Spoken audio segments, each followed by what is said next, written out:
மச்சான் என்ன ஹாப்பியா இருக்க போல. வேற எதுவும்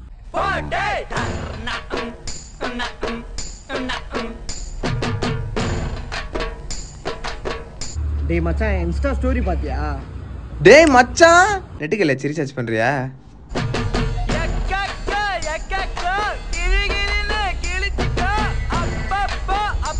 பேபி இன்னைக்கு என்ன நாள் தெரியுமா உனக்கு? டேய் இந்த நாள் தான் எக்ஸோட பிரேக்கப் ஆச்சு. இன்னும் என் பாஸ்ட் நினைச்சிட்டு இருக்கேல.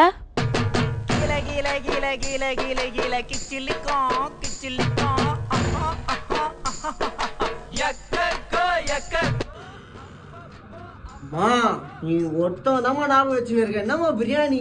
பக்கத்து வீட்டு பாய் பையனோட பர்த்டேடா, அவர் பிரியாணி கொடுத்துட்டு போனாரு.